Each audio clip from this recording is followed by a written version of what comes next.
Arshay obviously grew up west side of Chicago, raised by his mother, went to Manley High School where he became the captain of their rowing team. He dedicated a few years of his life to AmeriCorps, focusing on education, service learning, diversity, and inclusion. And soon after that, he went to Le Cordon Bleu to become a chef. He actually was a chef for World Wrestling Entertainment, professional athletes, and Warner Brothers. So that's kind of a cool experience.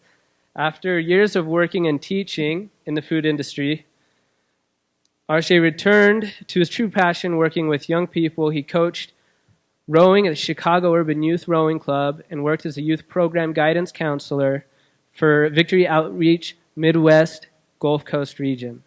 Arshay has also founded and helped started several rowing programs for low-income youth across the country, anywhere a puddle of water exists, and so that other young people can experience the profound change that can happen on the water. Arshay is mostly known for diversifying the sport of rowing and his activism work in Chicago. He is the author of his memoir, A Most Beautiful Thing, which has also been made into a major motion picture. So we're super excited to have him here. Everyone give it up for Arshay.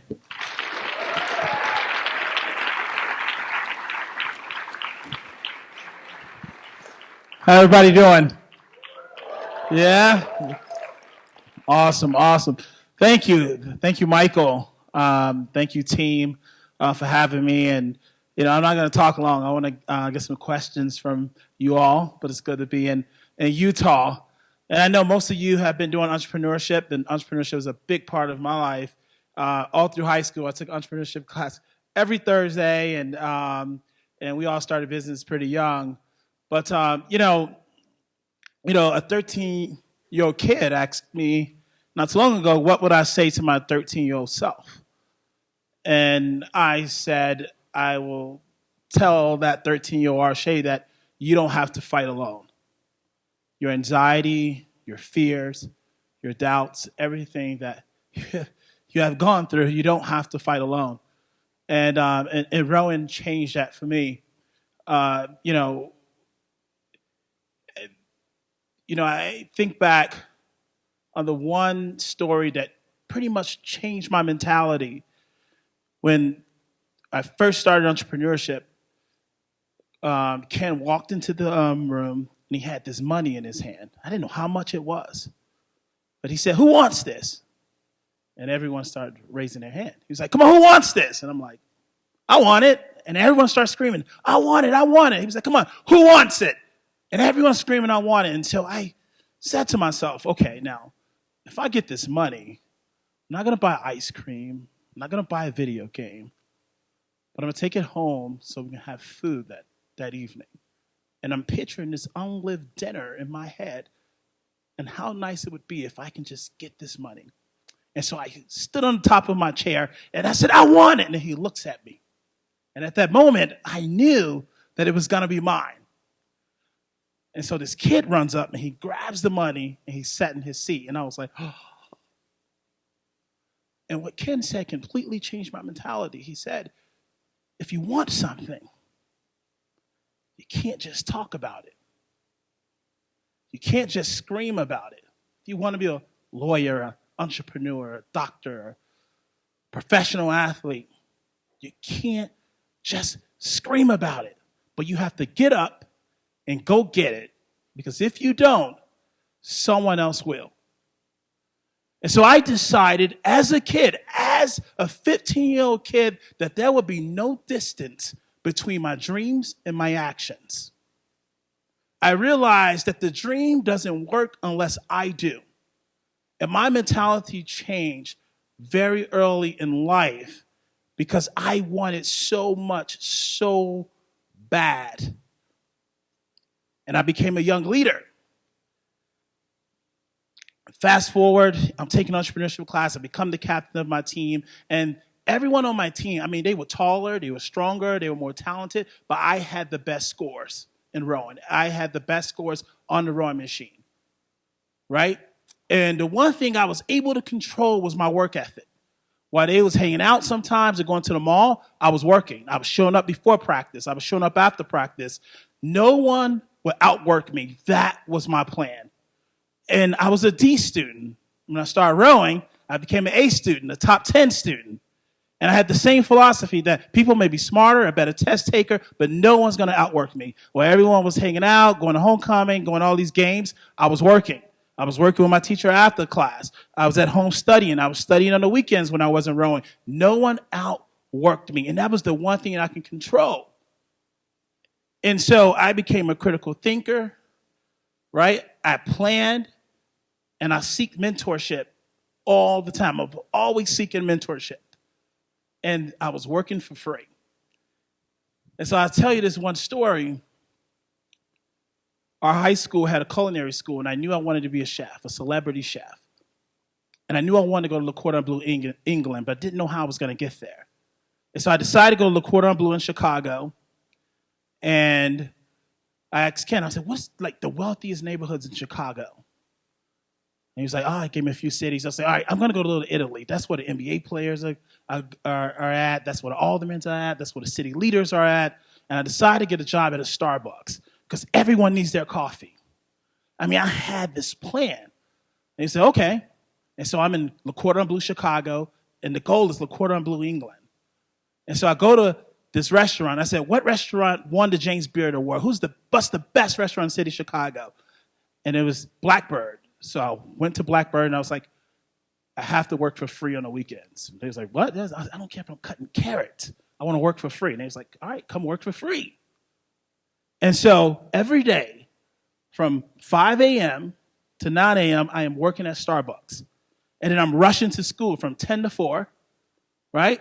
And a couple days a week and on the weekends, I'm working at Blackbird every single day. And so I learned a little bit more about cooking. I make these business cards, and I start putting them in the sleeves of every Starbucks cup, of every customer that comes in. And I'm getting to know them and their families. And I'm asking them questions like, what keeps you up at night? What keeps you going? Hey, I'm taking a break. What do you need? You know, oh, this coffee's on me today. And I was like, hey, I want to cater to your family. It's like, you know how to cook? I'm like, yeah, I go to Le Cordon Bleu. I said, oh, you're a student? I said, no, but I work at Blackbird. It's like, you work at Blackbird? Yeah, I work at Blackbird. I didn't tell them I was cutting mushrooms all day long, but I worked at Blackbird. And so I got 4 or 5 students, and I was like, I pay you guys $10 an hour. Come work for me. And I started making money. I was working hard. There was sleepless nights, right? I worked myself sleep at times. But I just worked, right? In 6 months, I was able to go to Le Cordon Bleu, England. And it was the best experience. I've raised so much money in 6 months. Made so much money in 6 months. I came back home, and Alvin said, hey, I heard that WWE Wrestling was hiring. I was like, there's no way I'm going to get that job. I just finished my program. It's 2 years. I'm new. He was like, I think you should go apply for it. And I said, all right. So I drive to Naperville, an hour away. I go there, and at that time, people were just showing up to fill out applications. And there was like 20 people there, and they all was older. And I'm like, there's no way I'm going to get this job. Like, these people have 15, 16, 17 years of experience. So I go to the job interview. I tell my story. I go home, and I'm saying, there's no way I'm going to get that job. 2 days later, I get a call from this guy named Bobby. And he said, you got the job. And I said something that no one should ever do. I said, how did I get the job? And he said, first, you became a part of this sport where there are no cheerleaders, there are no pep rallies, there's no busload of fans, there's no $1 million contracts after college. You joined a sport where there was no popularity, no hidden agendas, but you showed up. I saw that you worked weekends for free. And that Starbucks story is just insane. He said, because of what you've done as a 16, 17, 18, 19-year-old kid is the reason why you have the dream job today. I say that to say that what you do now, what you do with your time, the work that you put in Although it's a time that you're supposed to have fun, I believe in all that. But what you do now matters for your future. And everyone is looking at that, and they're looking at you. And entrepreneurship is so important. It's golden. But along the way, all the success I had in my life, along the way, this award-winning book, this film, now it's going to be a TV series on Amazon Studios, like all these great things. It doesn't matter without this one lesson that I've learned in the sport of rowing. And that one lesson was my first lesson. It was very simple. Coach Victor said, Arshay, leave the boathouse better than you found it. And I was like, but I didn't make the mess. He said, even if you didn't make the mess, leave the boathouse better than you found it. Why? Because it makes it easier for the next group that's going to come in. And you benefit from the boathouse. And he would say it every day, leave the boathouse better than you found it. And what that meant to me is how do I leave my team? How do I leave my city? How do I leave my community? How do I leave my country? How do I leave this room? How do I leave this business better than I found it? Even if I didn't make the mess. Why? Because it make it easier for the next generation that comes up. And we have benefited so much from this country. And I believe that along the way, as we become great businessmen and women, that we must leave this place better than we found it. It's simple. I want the world. I want my school. I want this university to be better because I am here. And that was always my mentality. When I come and I show up, what's not here? What haven't been done? And because I'm here, it's gonna happen. And that's the way I live my minutes. And thank you for that. Thank you for watching the film. And so I want to open it up for questions. If you have questions about the film, the book, entrepreneurship, like anything, I would love to open it up and hear a little bit from you all. Any questions? Right here.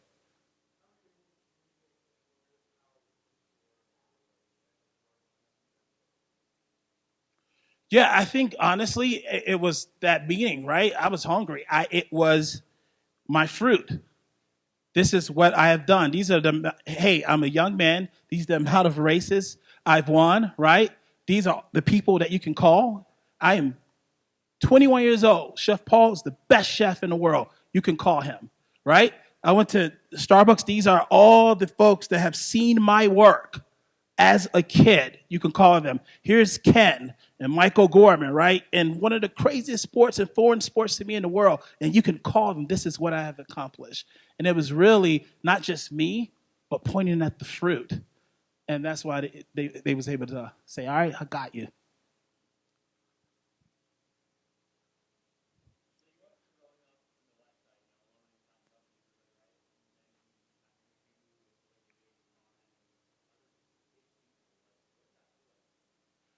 Felt great. It felt good. I can't say like I knew it's like I would be here, but I didn't know I was going to be there.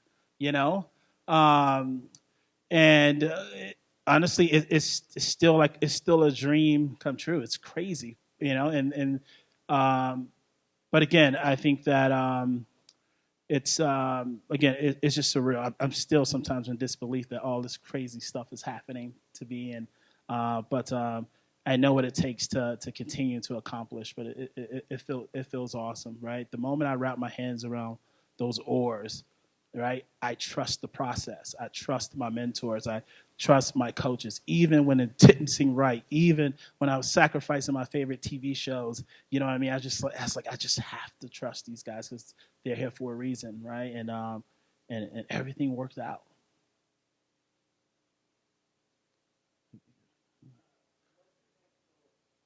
My next goal, well, we want.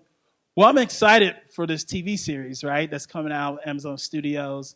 Um, but one of the things that the big goals, right, is in the history, the 150 plus years that this sport of rowing has been an Olympic sport. There's been thousands and thousands of Olympic rowers in our country. There's only been 5 people of color. And only one has rowed on American soil. The Olympics is in LA 2028.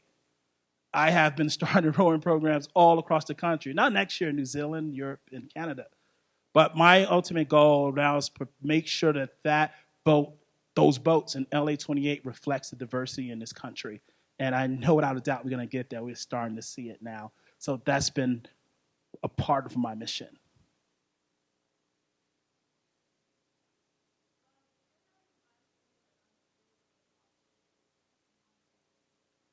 Yeah, there's a lot of times I've been, not motivated, but I think I would say that I was talking to some young men in Harlem, and I asked them all. I was like, "What's your dream?" One by one, and one kid said, "To eat at Chipotle," and everybody started laughing.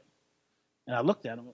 He was very serious, and I was like, "Well, when I was young, if Chipotle wasn't around, there was no way I would have been able to afford Chipotle." I mean, I still question getting guacamole.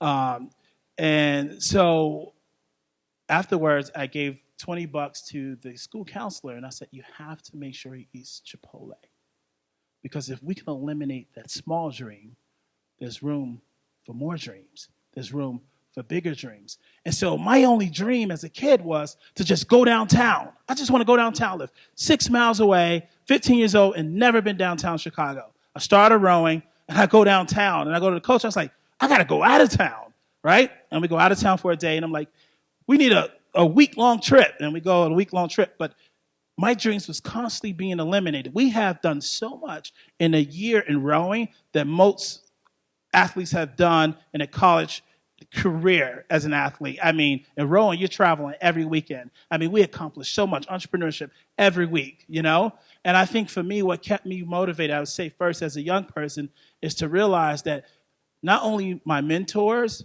but to myself, I constantly put myself in a position to eliminate dreams. And when I look back, I have gone so far that there's no way I can go back. I'm always looking at that bracket that I created of the small dreams and how I accomplished those dreams in my mission. And that's what motivates me. That everything I have already accomplished, right? And that people are now looking at me, right? And that's why, we all came back to the sport of rowing, because someone is always looking, someone is searching for hope, especially the younger version of ourselves and that person that still lives inside of us. And I can't let that young person down and those who are looking at me now. And that's how I keep myself motivated.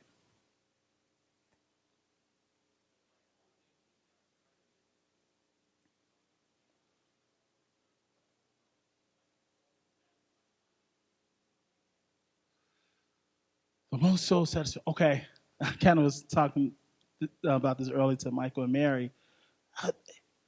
It's a couple of things. I think that without first having my baby girl, I would say that I was speaking in Napa 2 weeks ago, and it's so many things that makes me grateful. But it was maybe like, I don't know, 200 people, and 98%, 99% of them were white. And this white guy stood up and he was like, "Is it discouraging for you to be speaking to all these folks that are white, and this room doesn't reflect the diversity in this country?" And I said, "No." I said, "Well, it's crazy that I started speaking years ago, and there's kids who grew up just like I did and said, 'You spoke to my school. I knew nothing about rowing, but now I'm rowing at Stanford. And now I'm actually going to Germany to row, or I'm rowing at Cal, or I'm rowing here,' right? Like all over. It's crazy." But I heard a coach say at Williams, a very competitive program, he said, "My whole team is white, my rowing team, and I know I need to work on that. But half of them said they're here because of Arshay Cooper." So just reaching the world, regardless of who they are, where they came from, the hand they hold, regardless of the God of their prayers, their abilities, that I can change lives through my story and through my work. And man, that fills my soul. And that's the answer to that. Okay, next. No, you. Yeah, you.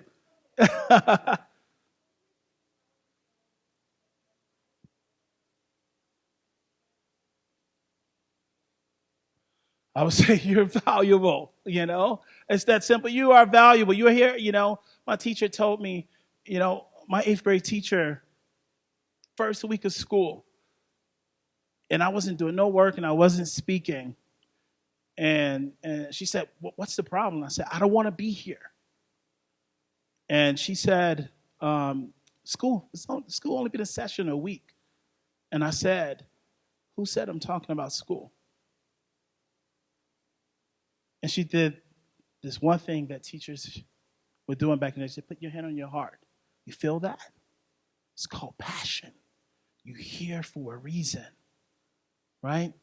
And I think that if you want to feel the value, one thing that makes me feel like to value myself is go to a place where I know that it's in need, and right away, and you just be there with somebody, or hospital or shelter, and watch the way they look at you and the way they thank you, right?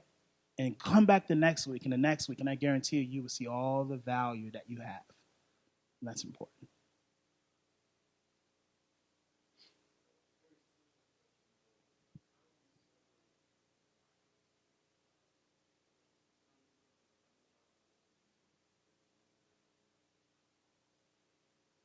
Yeah, I mean, it's a hard.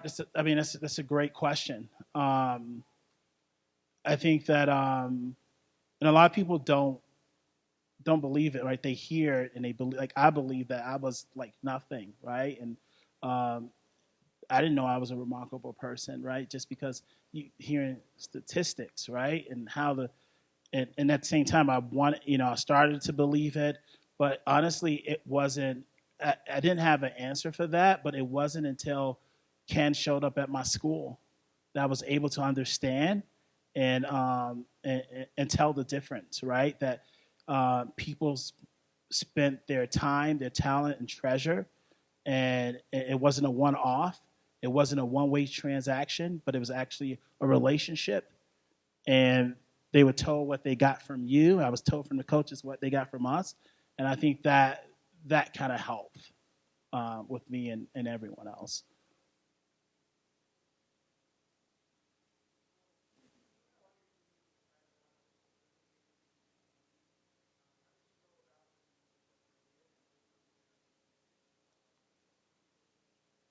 Yeah, I mean, it's a hard thing to do. You know, for some, it didn't start until they they sat there on that screen and let everything out that they've been holding in for so long, right? For me, it wasn't until I put my pen to the paper and wrote that book. That's when the healing began. That's when the forgiveness began. You know what I mean? To be honest, I would say that we all collectively is still figuring it out. But one thing we do know, what we learned from Rowan, is that we just have to go after it and just keep at it, right? Because we're still soul searching, we're still healing, and we're still getting over things. You know what I mean? And it doesn't happen overnight.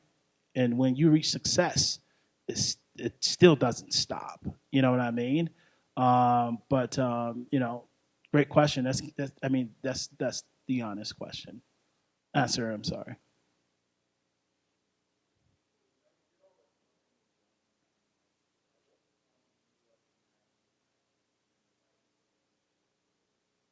Yeah, I think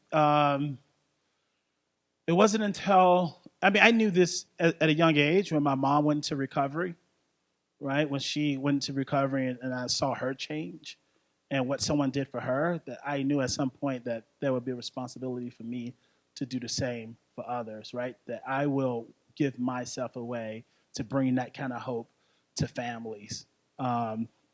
With the book, it wasn't until I started speaking in schools, right, and I started seeing the younger version of Arshay walking around the schools, and that's when I knew that it was time for me to write and put that story out in the world, you know. And I mean, I'm just so proud of the guys. Like they were just so open in the film. Like we all didn't know in those rooms that we were gonna let those things out, you know. But we were thinking about the world, the conditions in the world, and what was happening in the world, and we wanted to share that, right? And also give people an opportunity. Sometimes you pick up the paper and you watch the news and you learn about what's happening in places like Chicago or Baltimore and Detroit. And I felt like I wanted to give our people the opportunity to unlearn some of the things that they have learned. That you grow up and you walk out of your house and you skipping over pools of blood and you lost friends and you ran from your life and you hear gunshots when you sleep. You experience what some soldiers have experienced in war, but before you're 15 years old, right? And there was nobody to talk to about that trauma. It's one social worker in a school of 800. And whenever there's a mass shooting now, we see that they send in trauma counselors right away, which they should, right? To help them kind of unsee some of the things that they saw, right? And so, but that trauma didn't start there. That trauma started years ago. My grandmother, still alive, she's in her 90s, she still talk about the smell of burning crosses. Moved into Chicago because her friend was hung on the tree, right? Like my mother lost her mom to that trauma, and that trauma passed on, right? And so that's why the water was so important. That, you know, I love football, but I couldn't play football. Every time I tried out for football, and the coach was like, knock them dead. And someone's trying to hurt me, and I was trying to hurt them back, and it triggered the trauma. I was fighting. And I tried out for basketball. It's a trash-talking sport. And I loved the sport, but I wasn't that good. And people would say, you're garbage or you suck. And they hit me with an elbow. And I'm started fighting because it triggered the trauma of being chased every day. But the fact that the sport of rowing was non-combative and non-conflict, that it actually reduced the trauma. That when you're out there, the same survival mode that tells you if you hear a gunshot run tells you to, in order to get back to the dock safely, you have to pull for each other. And to pull for each other, you have to shut up and listen. And the one person is talking, and they're saying, sit tall, breathe. You belong here. And you're downloading that serenity. And the sport is calm in those daily storms that you're going through. And you're developing that magical rhythm, right? And you're actually becoming whole. It's like wellness. Right? True wellness, and it becomes a sport of meditation before a sport of competitiveness, and that was the one thing that really helped us to kind of be whole and to develop this bond that we had. It was that wellness on the water. In the back with the hat.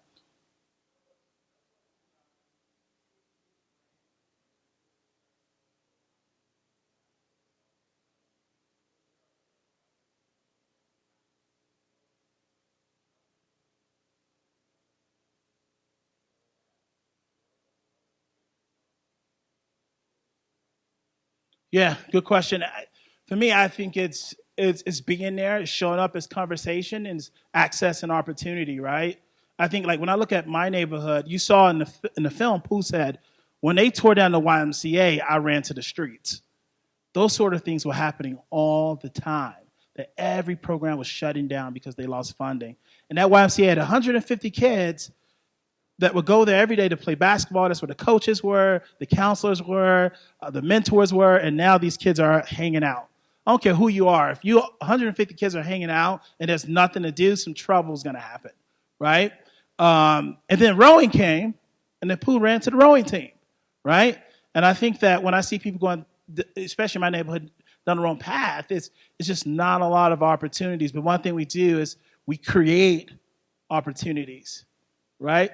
I don't want to just be an entrepreneur that, make money off cooking when I was starting a catering business. I wanted to hire those young people and give them an opportunity to display their talent, because talent is everywhere, but access and opportunity is not. You look at Alvin, his moving company. It's not just moving folks from around, all over Chicago. Every year in the spring, he's hiring seniors, boys and girls, and they're working and they're paying for their own prom, their own graduation, right? Preston's opening his second shop, and he's teaching kids how to cut hair, right? They use also their entrepreneurial skills to give back, right? Social entrepreneurship, and that's and that's something that we can do. Like find what excites them and help them find the access.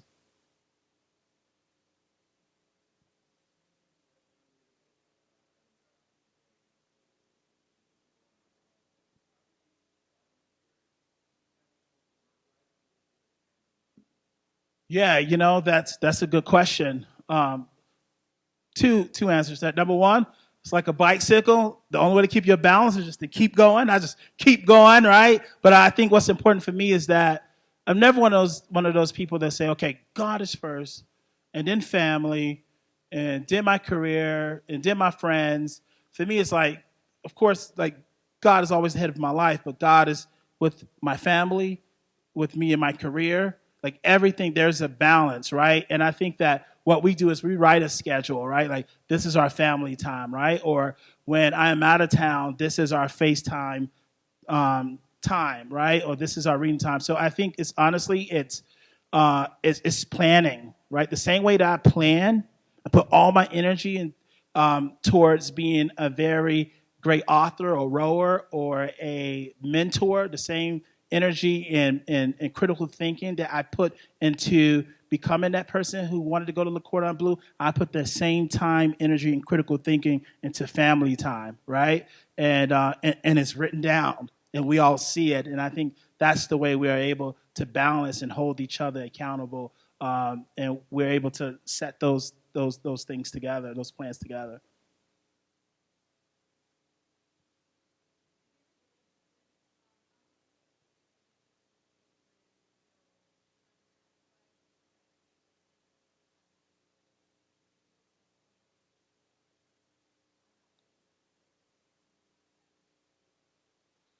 Yeah, I think that like my work now, honestly, is like in changing lives, and so it's like when you up late at night, and then there's a commercial come on, and there's like starving kids, and it's like so sad, and you're like, I want to do something. Like you have this burden, and you want to do something, and then your show comes back on, you fall asleep, and you wake up, and you forget about it, right? For me, I stay close to the need at all times. Always speaking to young people, always having these conversations. I'm always watching those kind of movies of people that are driven. I'm always listening to Gary Vee and Eric Thomas and all these speakers, right? I'm always at a school in Baltimore, Detroit, and West Side Chicago. I stay so close to the need that doesn't go away, right? That I don't forget about it, and it constantly motivate me. And just hearing these stories and hearing these questions, it keeps me going. So the same thing that keeps me up at night keeps me going. And so I think honestly, it's staying close to the need and staying close to those who are sharpening me, right? Like iron sharpens iron. You gotta be around people who are constantly moving and movers and shakers, right? And that's my circle. Yep.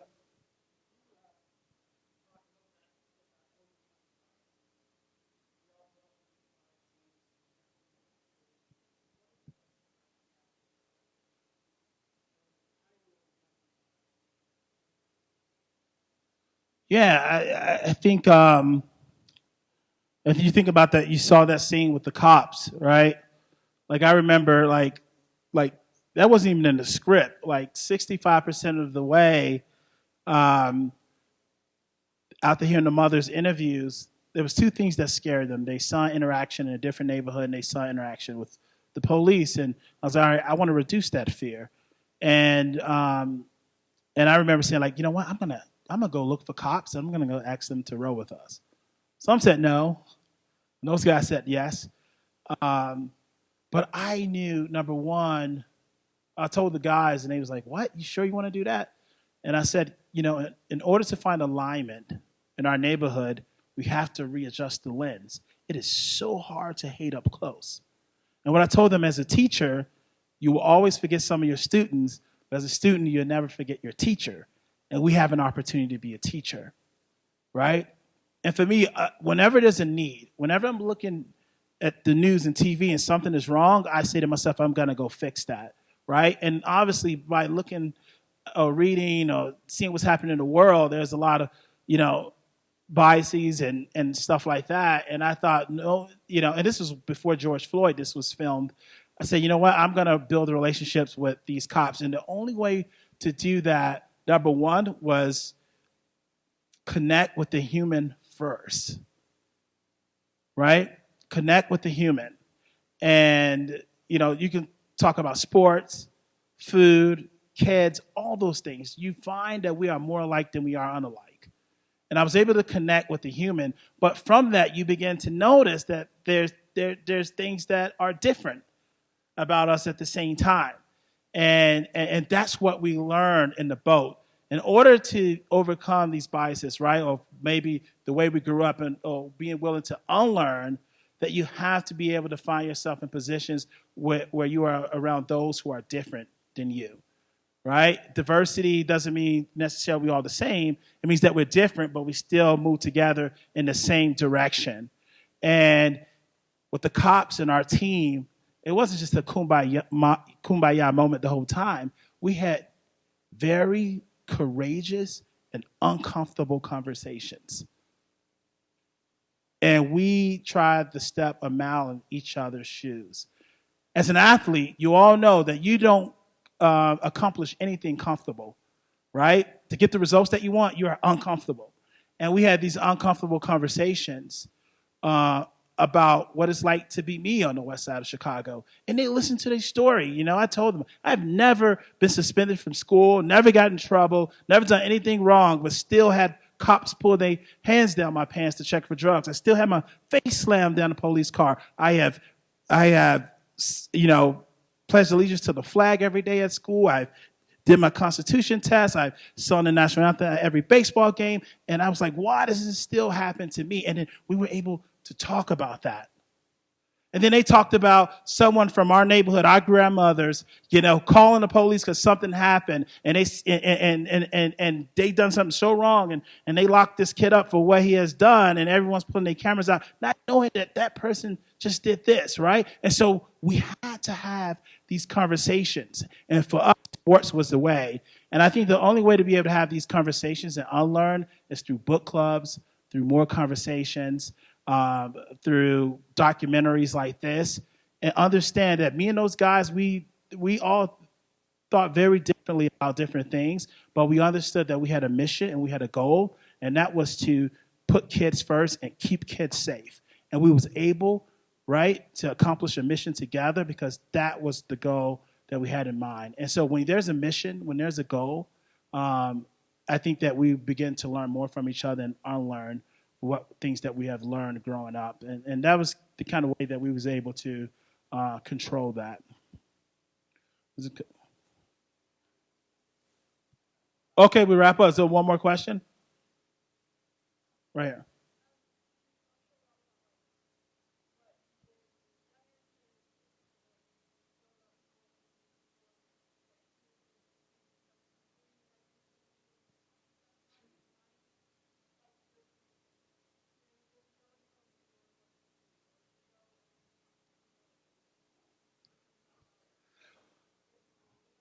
Yeah, I think every time you conquer a fear, life get a lot less scary. So the first one was that water. Okay, life is a lot less scary, right? Then a race, all right? Then showing up at Ken's place. And then hanging out with these guys who I did not like at first. Like, life just constantly got a lot less scary. So being courageous means you don't have any fear. It means that you're afraid, but you do it anyway. And so the more you do it, the more you face it, you reduce all that fear. So that was the lesson for me, and that's how I got there. Thank you all. I appreciate it.